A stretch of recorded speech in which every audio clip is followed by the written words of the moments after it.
Setiap pagar membutuhkan tiang yang kokoh. Baik pagar modern dari Penoplex yang sudah saya kenal, maupun pagar dari lembaran logam bergelombang. Pagar piket logam, kawat harmonika, bahkan pagar termurah dari jaring biru pun, semuanya membutuhkan tiang yang kokoh. Belum ada yang lebih baik dari tiang logam untuk tujuan ini. Bahkan, logam pun dimasukkan ke dalam tiang bata. Biasanya, pekerjaan memasang tiang logam terlihat tidak mudah dan memakan banyak tenaga, terutama pada tanah yang sulit dengan kandungan lempung tinggi, yang rentan terhadap gaya pengangkatan akibat pembekuan. Di tempat kami, tanahnya memang seperti itu. Dalam kasus ini, diperlukan pengecoran beton hingga kedalaman yang lebih dalam di bawah tingkat pembekuan tanah. Bagaimana cara memasang tiang seperti itu dengan mudah, cepat, secara permanen, dan yang terpenting sangat presisi? Sepertinya saya telah menemukan solusi yang sederhana. Dengan bantuan bor taman dan alat sederhana buatan sendiri yang sangat murah, pekerjaan yang awalnya tampak sulit ini bisa berubah menjadi benar-benar menyenangkan, serta memungkinkan kita mendapatkan ketelitian hingga tingkat milimeter dengan mudah. Selain itu, pekerjaan seperti ini tidak hanya bisa dilakukan oleh pembangun rumahan berpengalaman, tetapi juga pensiunan pemilik kebun, pelajar sekolah, mahasiswa, musisi, programmer, bahkan ibu rumah tangga yang bekerja sendiri pun bisa melakukannya. Karena pada metode ini hanya membutuhkan sedikit sekali bahan bangunan, yang bisa diangkut menggunakan mobil pribadi atau bahkan dibawa dengan gerobak kebun. Penonton saluran Pesni Yashikoshiyaka akan menjadi yang pertama mengetahui informasi penting ini. Topiknya sangat relevan, jadi mari kita bahas satu persatu. Halo semuanya. Semuanya dimulai dari pembuatan alat pemusat tiang. Ini adalah alat sederhana yang dirancang untuk memungkinkan pemasangan tiang pagar dengan presisi sangat tinggi, sehingga memudahkan mendapatkan tiang yang berdiri benar-benar tegak lurus dan keluar tepat dari titik permukaan tanah yang sudah direncanakan sejak awal, bukan dari tempat yang menyimpang jauh dari yang diinginkan. Alat pemusap bisa dibuat dengan berbagai cara. Saya menggunakan potongan plat logam yang tidak terpakai dengan ketebalan 2 mm. Di bagian tengahnya, saya membuat lubang bundar dengan diameter 20 cm. Saya akan mengebor lubang di tanah untuk tiang dengan diameter seperti itu. Gergaji ukir listrik dengan mata pisau untuk logam sangat cocok untuk tugas ini. Kemudian saya mengambil potongan kecil tiang pagar dan sedikit besi beton polos dengan diameter 10 mm. Dari besi tersebut, saya membuat sebuah bingkai di mana potongan tiang bisa masuk dengan pas.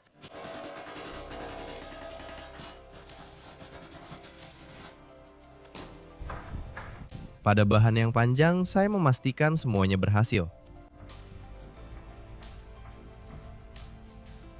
Kemudian saya membutuhkan sesuatu seperti corong, yang akan memudahkan untuk menuangkan beton ke dalam pondasi bor. Kerucut seperti pelindung leher untuk anjing sakit ini ternyata terlalu kecil di bagian sempitnya. Dan di sini, saya tiba-tiba menyadari manfaat dari kebiasaan saya yang selalu sulit membuang barang-barang yang tampaknya tidak berguna. Sebuah panggangan besi cor Tiongkok yang sangat tua. Dari tahun-tahun produksi lama, saat Tiongkok mungkin bahkan belum berpikir untuk menyaingi seluruh dunia, termasuk Amerika Serikat. Salah satu bagiannya sangat cocok untuk saya. Hanya diperlukan sedikit modifikasi saja.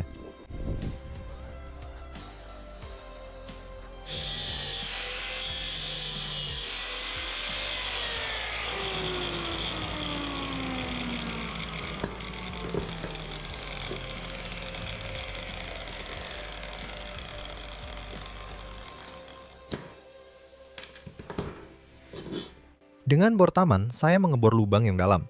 Dengan pasak besi, saya mengunci alat pemusat di tempat yang diinginkan. Dan dengan presisi tinggi, saya mengecor tiang pertama dengan beton. Teknologinya berhasil, hore! Saya mendapatkan pengalaman pertama yang memungkinkan saya membuat beberapa kesimpulan penting. Mungkin yang paling utama adalah bahwa proses ini sangat ekonomis. Untuk pengecoran beton satu tiang yang kokoh, hanya dibutuhkan sedikit kerikil, pasir, dan semen. Kalau mau, saya sudah berlatih. Sekarang semuanya bisa saya dokumentasikan. Di tempat yang sudah ditandai sebelumnya, saya mulai mengebor lubang dengan bor taman. Bor ini saya beli dengan diskon, hanya seharga 30 rubel Belarusia. Itu tidak lebih dari 1000 rubel Rusia, kira-kira 10 dolar. Tanah kami kaya akan tanah liat, tapi tidak ada batu di dalamnya. Kesulitan kecil hanya terjadi saat melewati lapisan subur, di mana sering ditemukan akar pohon di sekitar. Namun, gunting kebun tua, sekop taman, dan sekop runcing yang sempit membantu bor menembus lapisan ini. Saya memastikan bahwa dalam pertempuran dengan akar, lubang tidak bergeser. Lalu saya melanjutkan pengeboran. Kemampuan bor primitif ini masih jauh dari harapan. Di awal kanal Pesni Yashiko Shaka, saya pernah membuat video tentang cara membuat bor yang benar-benar bagus. Karena adanya ulir di bagian awal, bor ini bisa masuk ke tanah seperti sekruk dan seolah-olah menarik dirinya sendiri. Tidak perlu ditekan sama sekali, cukup diputar saja. Bor itu sudah saya berikan kepada mertua, dan dia membawanya jauh ke rumah peristirahatannya di luar kota. Jujur saja, saya malas membuat yang baru. Sebenarnya, bor yang paling sederhana pun bisa menyelesaikan tugasnya. Dan unting-unting yang diturunkan dengan jelas menunjukkan bahwa pengeboran bisa dilakukan tanpa penyimpangan signifikan dari vertikal. Pada penggunaan pertama, bor yang saya beli memiliki tinggi 1 meter. Dalam paketnya, ada segmen yang memungkinkan untuk menambah panjangnya 1 meter lagi. Saya membuat tanda dengan isolasi pada jarak 1 meter 50 cm dari bilah bor. Saat ini awal Mei, dan di daerah kami, biasanya air tanah sedang tinggi-tingginya pada waktu seperti ini. Jadi, setelah mengebor hingga sekitar 1 meter 20 cm, saya mulai memperhatikan kelembapan tanah yang diambil.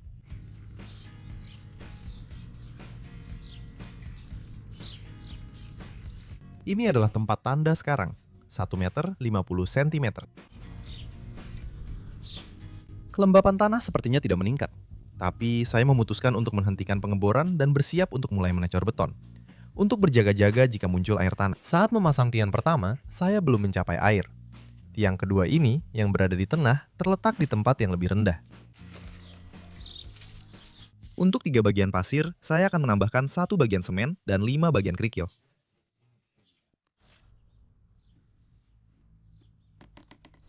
Tiang bor sangat ekonomis dan mudah dibuat.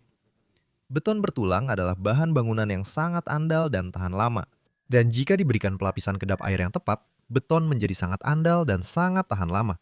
Oleh karena itu, saya akan menyelesaikan masalah lapisan kedap air pada beton sekali untuk selamanya. Di atas lubang bor yang sudah dibor hingga kedalaman 1 meter 50 cm, dipasang alat pemusap. Namun, ini sudah generasi kedua, dan saya mulai memposisikannya. Di video sebelumnya tentang pagar, saya sudah menceritakan bagaimana saya dengan mudah dan sederhana menandai tempat untuk tiang-tiangnya. Dengan bantuan kawat baja yang ditarik kencang, bandul, dan meteran. Kawat penanda masih tetap terpasang kencang. Dan dengan menggunakan bandul pada karabiner, saya menentukan posisi alat pemusat relatif terhadap lahan kita dan lahan tetangga. Dengan meteran, saya menemukan posisi alat penentu pusat relatif terhadap patok penanda kiri dan kanan tiang tetangga. Alat penentu pusat sudah diposisikan dengan tepat. Saya mengencangkannya ke permukaan tanah dengan menancapkan besi siku. Selanjutnya, tinggal soal teknis. Saya mencoba memasukkan tiang generasi kedua ke alat pemusap. Besi tulangan yang dilas telah memperlebar struktur tiang di bagian bawah, sehingga tidak muat di alat pemusap. Kesalahan, begitu kata orang yang tidak suka. Ya, memang ini kesalahan. Saya ingatkan, nama saya adalah Yasha Kosyak.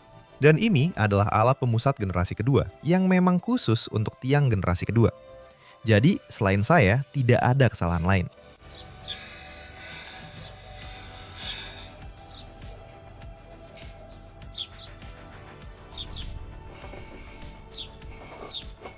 Alat pemusap memungkinkan tiang keluar dari titik permukaan tanah yang sudah ditentukan dengan tepat.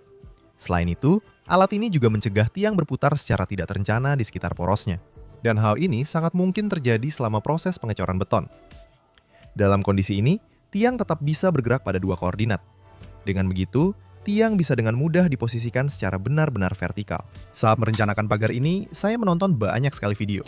Berdasarkan trik yang umum di wilayah pasca Soviet, banyak orang saat memasang tiang memukul potongan besi tulangan ke berbagai arah dan mengelas tiang ke sana. Teman-teman, itu benar-benar cara yang sangat tidak profesional. Saya tidak mengerti kenapa teman-teman yang secara profesional memasang pagar dan kanopi tidak bisa membuat sesuatu seperti ini. Sebagai gantinya, mereka terus saja bersusah payah dalam posisi jongkok, mencoba memukul potongan besi tulangan dalam posisi tubuh yang sangat tidak nyaman, dan entah bagaimana mengelas tiang ke sana. Selain itu, besi tulangan yang dipasang ke berbagai arah pasti tidak akan bisa dilepas setelah beton dituangkan dan akan menjadi penopang tambahan bagi gaya pengangkatan tanah, yang seperti dongkrak akan mencoba mengangkat dan memiringkan tiang tersebut. Pada alat pemusat generasi kedua, bagian teknologi dari pembangkang Cina masih tetap cocok digunakan. Berkat corom yang praktis dan diameter kecil, besi tulangan yang halus, beton sangat mudah dimasukkan. Pengisian tiang pancang pun dimulai. Melihat bagian ini dari pemanggang, saya merasa senang untuk saudara-saudara Tiongkok. Karena mereka tidak hanya berhenti pada produksi barang konsumsi, tetapi melangkah jauh lebih maju. Dan fakta bahwa Belarus kita memiliki hubungan baik dengan Tiongkok itu sangat bagus. Saya memadatkan beton dengan hati-hati menggunakan balok panjang. Saat menuangkan beton pada tiang pertama, saya menyadari bahwa dalam pekerjaan ini kita bisa saja tanpa mesin pengaduk beton. Bor palu dengan mata pengaduk sangat cepat dan efektif mencampur semen dengan pasir dalam keadaan kering. Karena yang merusak beton adalah air, lebih tepatnya kelebihan air. Maka saya berusaha menambahkan air hanya sekitar 50-70% dari volume semen. Beton yang dihasilkan menjadi kental. Tapi untuk kebutuhan saya, itulah yang dibutuhkan. Sekitar 40-50 cm sebelum mencapai permukaan tanah, saya menghentikan pengecoran beton. Cukup membuat 5 adukan kecil saja dengan bor palu. Saya melepas bagian tengah alat pemusap. Saya memasang potongan pipa saluran pembuangan ukuran 110 dan mengisinya dengan beton.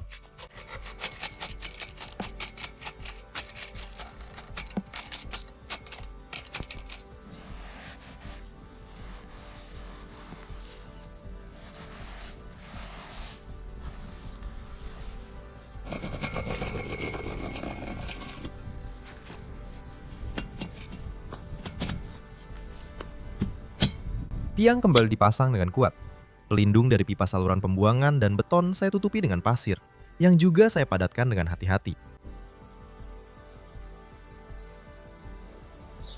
Jaraknya tepat 251 cm. Ketepatan pemasangan kembali sangat baik. Sebelum saya melanjutkan ke pemasangan tiang berikutnya, saya rasa perlu membahas satu bagian yang sangat penting lagi. Persiapan tiang pagar. Saya membeli besi holo sepanjang 6 meter dengan penampang 6 x 6 cm. Dan dengan ketebalan dinding 3 mm, pertama-tama saya membersihkannya dengan kain lap, menghilangkan kotoran yang menempel.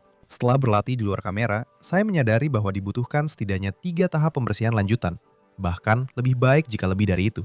Saya mengambil sepotong kain lap pertama, membasahinya dengan cairan pembersih lemak khusus untuk logam, lalu menggosoknya. Sangat cepat menjadi jelas bahwa besi holo yang masih mentah sangat banyak dilapisi komponen berminyak. Kemungkinan besar, komponen tersebut digunakan pada tahap produksi, serta berfungsi sebagai perlindungan anti karat saat pengangkutan dan penyimpanan logam di ruang terbuka. Secara berkala membasahi kain lap, saya mengelap 3 sisi profil. Lalu saya membaliknya 180 derajat dan kembali menggosok dengan kuat. Pasti untuk pembersihan awal bisa saja menggunakan white spirit. Cairan itu tidak menguap secepat itu, dan cairan pembersih lemak hanya digunakan di tahap akhir. Saya mulai bekerja dengan kain kedua. Pipa sudah menjadi lebih bersih, tapi masih terasa berminyak. Saya ulangi seluruh prosesnya.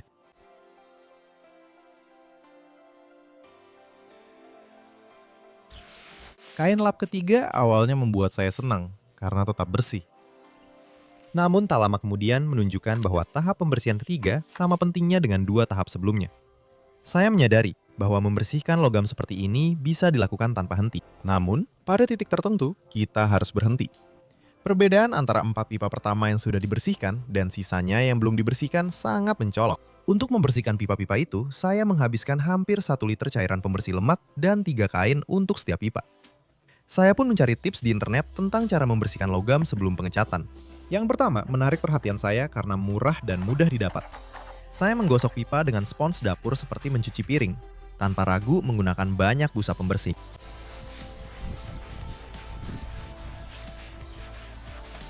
Saya sering membilas spons di ember.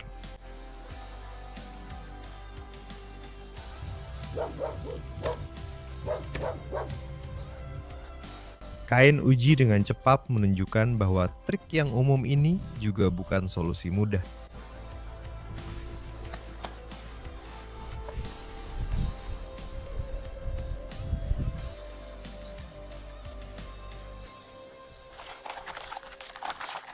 Hasil yang lumayan memuaskan baru terlihat setelah minimal 3 kali membilas pipa. Tidak ada kesenangan besar bermain air, apalagi saat cuaca dingin seperti saat saya bekerja. Setelah mencuci seperti itu, saya mengelap pipa hingga sekering mungkin. Kalau tidak, tanpa perlindungan yang sudah hilang, pipa pasti langsung berkarat. Saat dibersihkan dengan pelarut atau penghilang lemak, kotoran akan menempel pada kain lap. Saat menggunakan cairan pencuci piring, kotoran akan larut di air. Seperti yang bisa kita lihat, ini juga merupakan proses yang cukup rumit. Jadi, tidak semua yang terlihat seperti trik pintar benar-benar merupakan trik pintar. Begitu kita sedikit lengah dan kurang aktif menggosok dengan spons, maka akan ada bagian yang tidak bersih. Menggunakan cairan pembersih tanpa diencerkan juga tidak membantu. Di tengah-tengah pesta busa yang tidak terlalu menyenangkan ini, semangat saya terangkat oleh pikiran bahwa jika memesan pagar dari para tukang pagar kita, hasilnya akan asal-asalan. Seperti tiang-tiang yang hanya dibersihkan seadanya sebelum dicat. Dan belum tentu mereka tidak akan melewatkan tahap ini sama sekali. Bahkan pengecatan yang paling buruk pun bisa bertahan beberapa tahun. Dan ketika semuanya mulai berkarat, akan sangat sulit untuk menemukan dan meminta pertanggungjawaban para tukang yang asal-asalan itu. Sebenarnya, jika dicuci terlalu lama, dengan cara ini pun bisa menghasilkan hasil akhir yang buruk. Misalnya, ketika tidak ada cairan penghilang lemak dan tidak ada kesempatan untuk membelinya. Kemudian, saya memutuskan untuk mencoba trik berikutnya yang cukup umum, yaitu menggunakan alat mekanis sederhana seperti mesin cuci bertekanan tinggi dan busa dari generator busa dengan cairan cuci mobil tanpa sentuh. Pipa-pipa yang tersisa saya atur sedemikian rupa agar dalam satu kali semprotan, busa aktif mengenai dua sisi pipa sekaligus.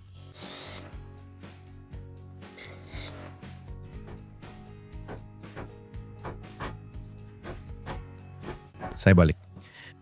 Saya ulangi prosesnya. Berdasarkan pengalaman cuci mobil tanpa sentuh, saya tahu bahwa gosokan langsung dalam metode ini jauh lebih efektif. Jadi, saya menggosok setiap sisi semua pipa dengan spons. Membilas, semoga bahan kimia otomotifnya sudah cukup bereaksi.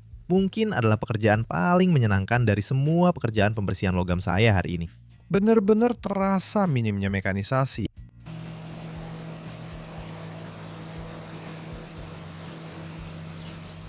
Momen kebenaran berikutnya.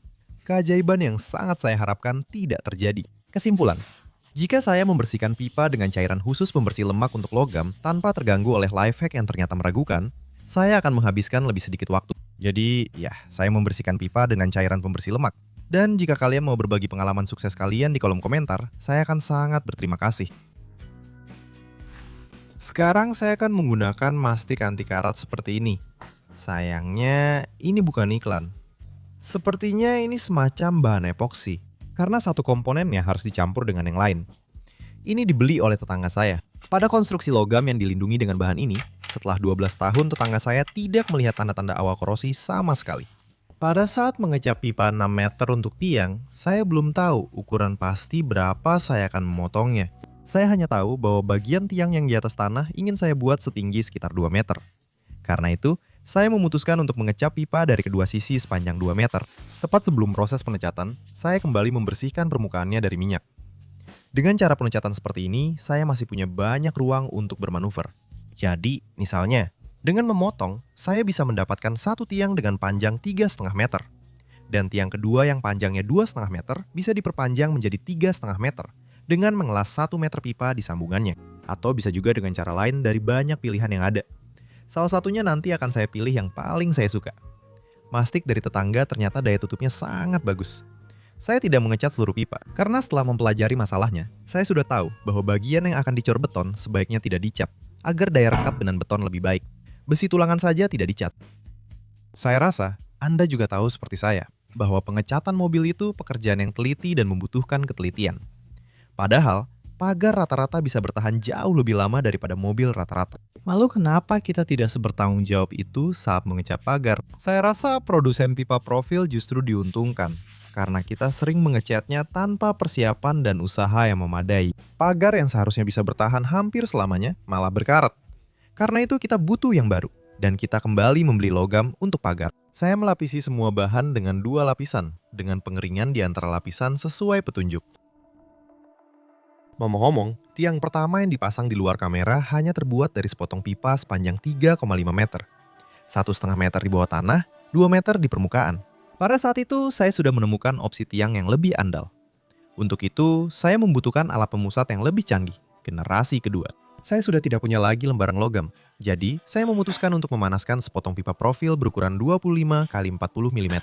Bahkan dengan kemampuan mengelas saya yang masih pemula, tidak ada masalah dalam membuatnya. Jika ada seseorang yang sama sekali tidak bisa mengelas, misalnya seorang ibu rumah tangga yang tinggal sendiri, saya rasa dia bisa dengan mudah menemukan tetangga yang bisa mengelas alat sederhana ini, misalnya dengan imbalan kecil. Semua ukurannya bebas, kecuali untuk kotak dari besi tulangan polos berukuran 60 x 60 mm. Saya menaruh harapan besar pada alat pemusat tiang yang belum diuji ini untuk mempermudah pekerjaan. Jadi, saya bahkan sampai saya mengecatnya. Saya juga mengecat alat penyeimbang generasi pertama. Untuk tiang generasi kedua yang lebih canggih, saya membeli sedikit besi tulangan berdiameter 12 mm di toko besi terdekat.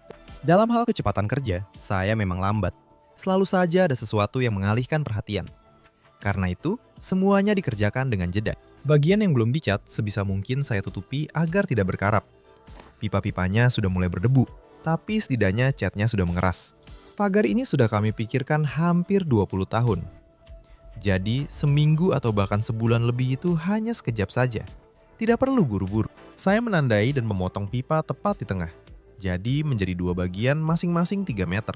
Anda bisa mendukung inovasi murah yang diterapkan di kanal lagu-lagu Yasha Kosika melalui Kosiaka. Atau dengan menjadi sponsor di YouTube. Penonton dari Rusia bisa melakukannya melalui layanan Boosty. Tautannya ada di bawah video.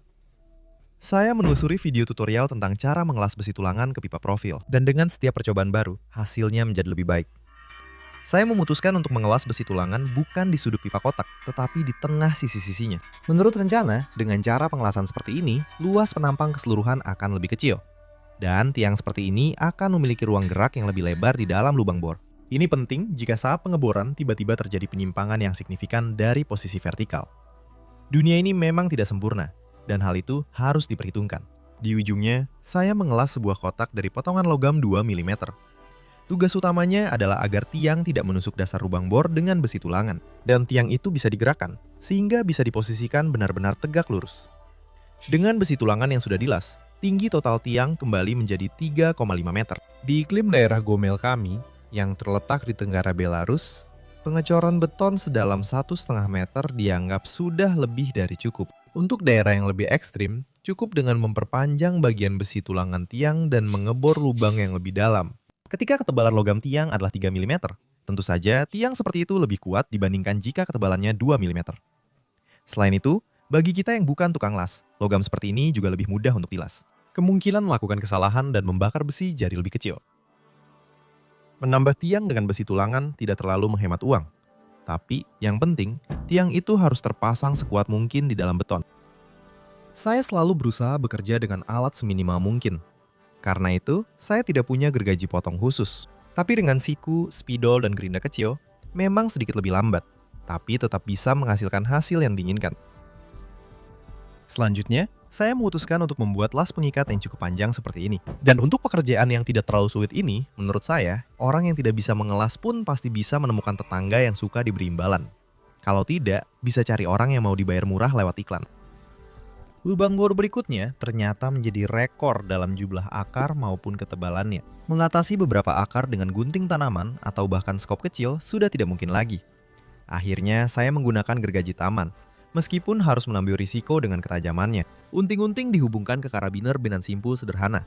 Karabiner mudah dipindahkan ke tempat yang diinginkan. Dan simpul itu memungkinkan panjang benang unting-unting diubah dengan cepat. Sambil mengebor lubang bor kedua, beton seharusnya sudah mulai mengeras. Jadi, alat penentu posisi bisa dilepas dan dipindahkan ke tempat baru.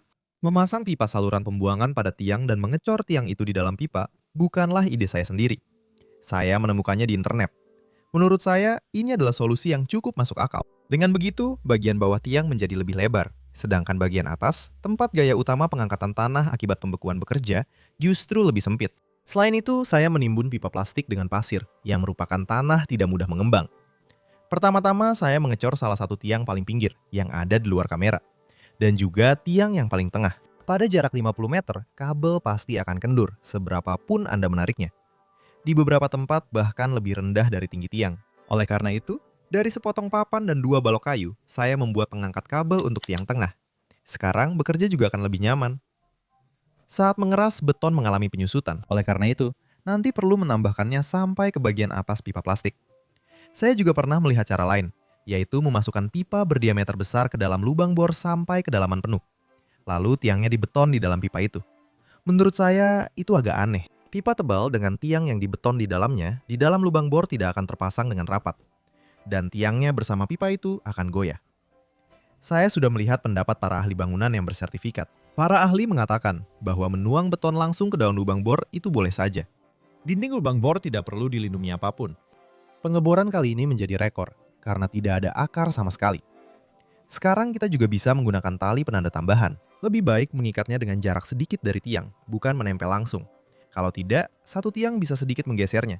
Lalu tiang berikutnya, berikutnya lagi, dan akhirnya pagar akan melengkung seperti busur. Ketebalan tali tergantung pada berat dan ketinggiannya. Dengan tali penanda, kita bisa dengan mudah mengontrol posisi tiang agar tetap lurus di garis. Tapi secara vertikal, tiang-tiang itu harus berdiri di dua bidang. Hal ini tidak bisa ditentukan hanya dengan tali penanda. Ketika sisa pipa saluran air abu-abu habis, saya membeli yang oreng. Sekarang seharusnya jadi lebih kuat lagi. Pada tahap akhir pekerjaan pagar, saya juga berencana mengisi tiang-tiangnya dengan beton atau campuran pasir dan semen. Ini untuk mencegah korosi dari dalam. Untuk saat ini, saya belum terburu-buru melakukan itu. Karena saat pemasangan isian, mungkin tiangnya harus dibor. Saya juga belum punya tas pinggang seperti pekerja Amerika. Saya menggunakan kotak tempat hampir semua alat sederhana yang dibutuhkan untuk pekerjaan ini disimpan. Kotak itu dipindahkan dari satu tiang ke tiang lain dan tidak mudah hilang.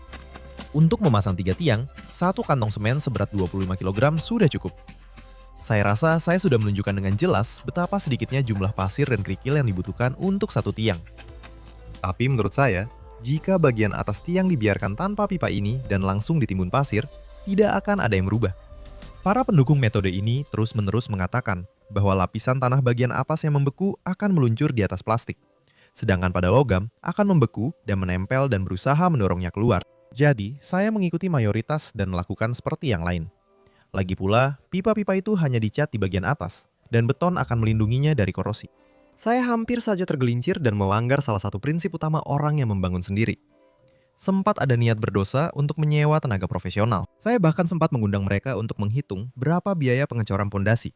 Karena di tanah seperti ini, itu adalah pilihan yang paling andal. Jadi, untuk pondasi jalur di atas tiang cor yang hanya sedalam sekitar 80 cm yang lebih mirip pondasi grillage, untuk dua sisi pagar sepanjang 50 dan 30 meter, mereka mematok harga 20.000 rubel Belarusia, dengan tiang besi yang lebih tipis dari milik saya. Itu setara dengan 7.000 dolar atau lebih dari setengah juta rubel Rusia, 90 dolar atau 7.000 rubel Rusia per meter lari. Kalaupun saya punya uang sebanyak itu, menguburnya ke dalam tanah secara hampir harfiah seperti itu akan sangat bodoh. Apalagi hanya demi pagar di antara tetangga yang baik. Kalau saya sendiri yang mulai menuangkan beton untuk pagar itu, maka kanal Pesni Yasikosiaka selama setahun ke depan hanya akan membahas pekerjaan ini saja.